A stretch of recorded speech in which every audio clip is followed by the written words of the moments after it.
दोस्तों, हाल ही में शिकायतकर्ता द्वारा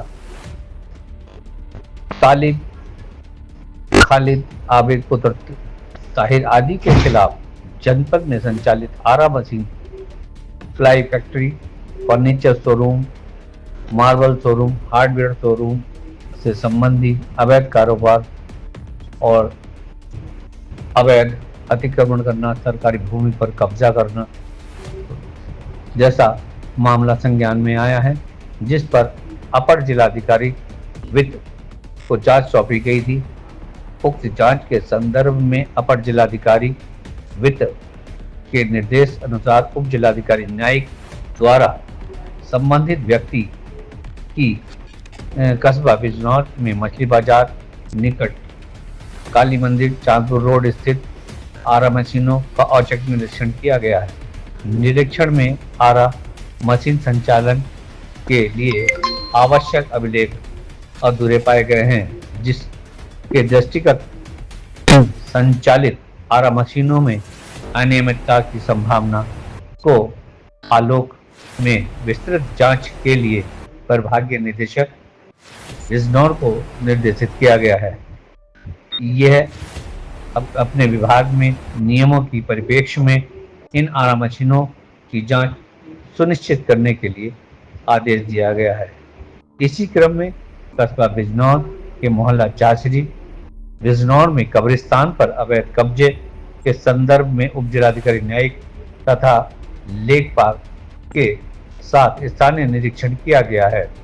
निरीक्षण के समय प्रसंगत कब्रिस्तान पर बकार पुत्र दिलावर, गौस मोहम्मद पुत्र अब्दुल वाहिद, सुल्तान फैजान, राहत पुत्र इकरामुद्दीन नाम के व्यक्तियों का कब्जा पाया गया है।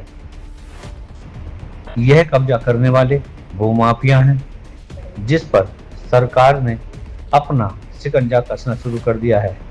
यदि हम बात खालिद और तालिब की करें तो इन्होंने आय से अधिक संपत्ति इसी तरह से अवैध कारोबार कर इकट्ठी की है, जिस पर सरकार की नजर भले ही देर से पड़ी हो, लेकिन पड़ गई है।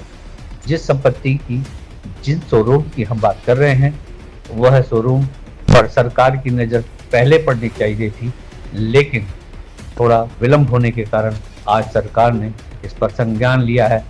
तो हम आपको बताते चलें, इससे पहले भी इसी तरह की कुछ सच्चाइयों को हमने अपने न्यूज चैनल के माध्यम से दिखाने की कोशिश की थी, लेकिन धन और अहंकार दोनों के चलते ऐसी खबरों को दबा दिया जाता है, अधिकारियों को खरीद दिया जाता है और अपना दबदबा कायम करने के लिए अपना कॉलर ऊंचा करने वाले ये लोग अकेले नहीं हैं और भी इनमें कई लोग शामिल हैं।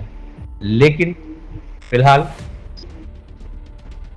ये लोग खालिद, तालिब, आबिद जैसे आज सरकार के शिकंजे में फंसे हुए नजर आ रहे हैं, क्योंकि सरकार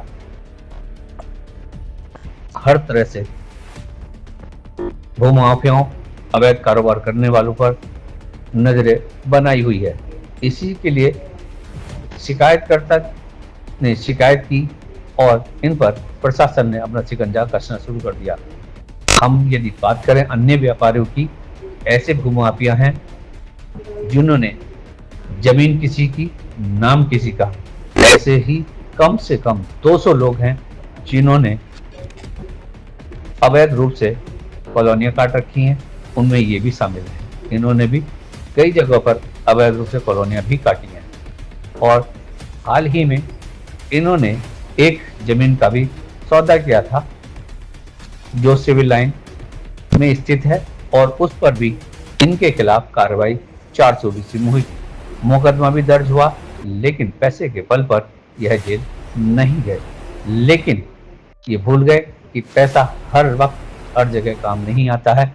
यदि आप गलत करेंगे तो उसके परिणाम भी गलत निकलेंगे। कोई भी व्यक्ति हो, ईश्वर से और कानून से और जनता से कभी ज्यादा नहीं हो सकता है। हम आपको बताते चलें, जिस तरह का ये प्रकरण आज आपको दिख रहा है, अखबारों की सुर्खियों में बना है। इस तरह के कई प्रकरण इनके ऊपर चल रहे हैं, इनके ऊपर मुकदमे भी चल रहे हैं, लेकिन पैसे के बल पर उनको दबा दिया जाता है। हम आपको यही भी बता दें कि इनके और भी कई कारोबार हैं जिन पर अभी सरकार की नजर पड़ना बाकी है।